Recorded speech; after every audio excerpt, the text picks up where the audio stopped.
Go to Weasel, and Weasel say, pop! Yeah, yeah.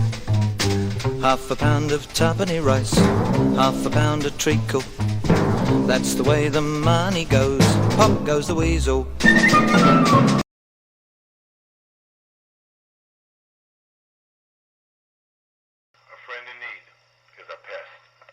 You're going to be a successful WWF villain hated by millions.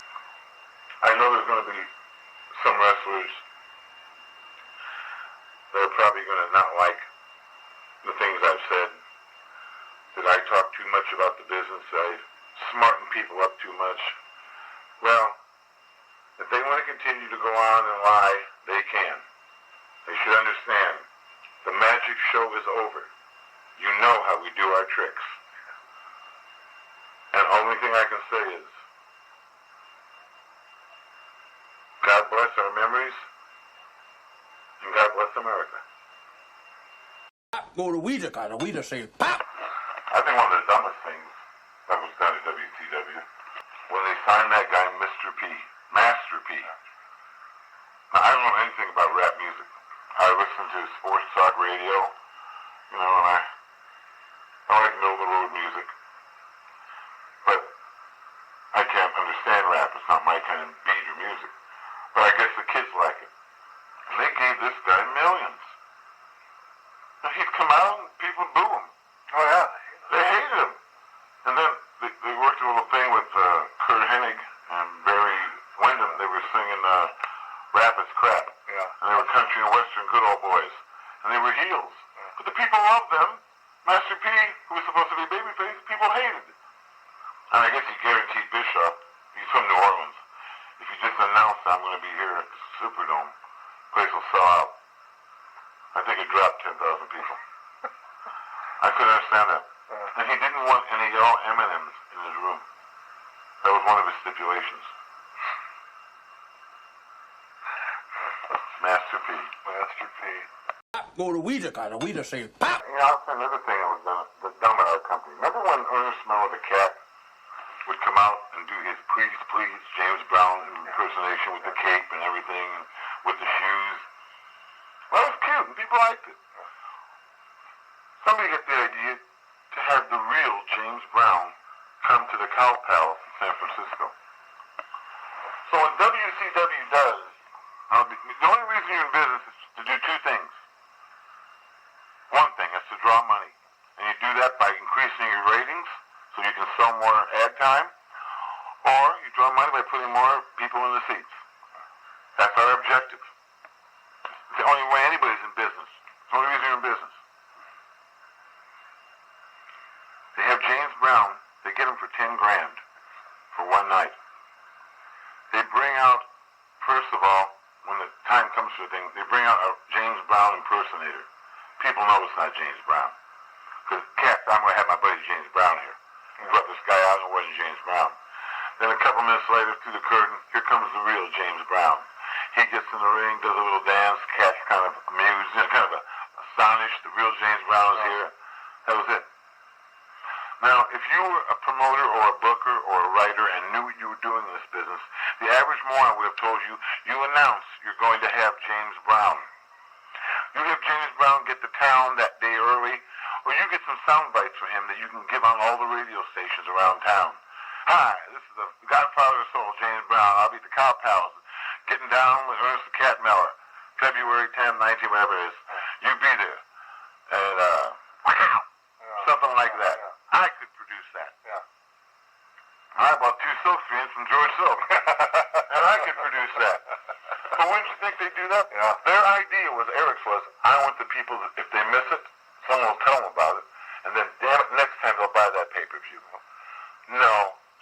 The secret to selling anything is to advertise it. So you would have done a little, you would have paid for James Brown. I'm sure he didn't pay for himself. Yeah. So you gave 10 grand away for nothing. Exactly. Ridiculous. Ridiculous. Go to Weasel, and Weasel say, pop! Then they put the belt on the other kid, David Arquette. David Arquette. I'll tell you one nice thing about David Arquette. There were a couple of wrestlers that died a couple of years ago. Brian Pillman and Owen Hart. And the money this David Arquette made wrestling here. You know who his grandfather was, don't you? Charlie Weaver. Oh, yeah. Cliff Arquette. Yeah. That was the grandfather. Yeah. And he's married to the girl on Friends. Yeah, Courtney Cox. Yeah, the one I didn't date. You know, I could have gone out with her one night. Really? You know what happened? What? She never called. So, David Arquette gave the money he made at WCW to the families of Pillman and Owen Hart. Wow. And he didn't know them. He didn't know them. And everybody made fun of the kid. Of course, they'd make fun of me if they put me in the lead role and Gone with the Wind. I don't belong in that part. He didn't belong as champion. But that was another one of their ideas. We'll double-cross everybody. We'll fool everybody. This will make Good Morning America. This will make the Today Show. Yeah, but they laughed at the guy. Yeah, They took the guy off all the phone commercials, didn't they? Yeah, exactly. And they got Bradshaw doing them. How do you like me now? Yeah, exactly. Go to Weezer, kind of. Weezer say, pop. I asked Vince once, we're going to turn a guy heel. And my thinking was always in the business, you don't turn a guy heel until he's the hottest baby face you got. Yeah. You don't turn him underneath or anything because he don't mean nothing. That's why he's underneath. Yeah. They were going to turn this guy, everybody could see it coming. Yeah. And I asked Vince, I said, Vince, why do you do this? I said, don't you want the element of the surprise? He said, you ever watch a soap opera?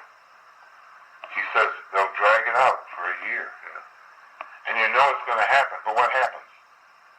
They're watching every day for it to happen. And their ratings are going up. Yeah. And I said, you're right. The woman's pregnant for about 8 years on TV. Yeah, exactly. And then she has a kid, and in 2 weeks she's having an affair with his uncle. Yeah. He said, that's right. Make them watch it. Make them watch it. We don't care if they know it's going to happen. We just want them to be there. But doesn't that make sense? Oh, yeah. It never did to me until he told it to me that way. They know it's going to happen. It's going to happen anyway. Let's get everybody watching so we have more people that will want to see it again. It's so simple. Yeah. Go to Weezer, kind of. Weezer say, pop. We did an angle with with Andre the Giant. It was tag Matera and Stud against Andre and S.D. Jones. S.D. Jones, a good guy. Yeah. Lovely guy. And we cut Andre's hair. Yeah. After we knocked S.D. Jones out and threw him out of the ring, we cut Andre's hair. Well, Andre came back, and he had to have a partner, so he got the Junkyard Dog. And all the boys were saying, that's bullshit. SD should be in those shots. He was the one in the ring. He should be in the shots with Andre making the money. Maybe he should. But business-wise, he shouldn't. And business-wise, the reason why he should was because to give him a good payday. Yeah. But why he shouldn't is, SD Jones, if you'd have done this angle with Junkyard Dog, you'd have had to knock him out and throw him out of the ring. And then cut Andre's hair. He didn't want to hurt the dog. What he did is he used SD, whose job was as an extra. Yeah. An enhancifier. They beat SD, cut Andre's hair, now he gets the Junkyard Dog. Now, the Junkyard Dog will draw you more money with Andre the Giant than SD Jones is. Yeah. That's why Vince didn't. But some of these guys think you gotta sit down and explain to them everything you do. Well, they don't tell you Chrysler why they're putting out a new car. Yeah. Just get on the machine line and keep putting the rivets in. That's all we have to do. Exactly. But everybody's worried about that, how SD got double crossed. Maybe they think he did. Maybe in their mind they can justify it. It was business. JY meant more. That's why they beat Adrian to Jesse. Adrian was a better worker. Yeah, exactly. It was more exciting at the end. Yeah. I told her, I said, you beat Nick one more time, you get to keep him. To put the word in the streets.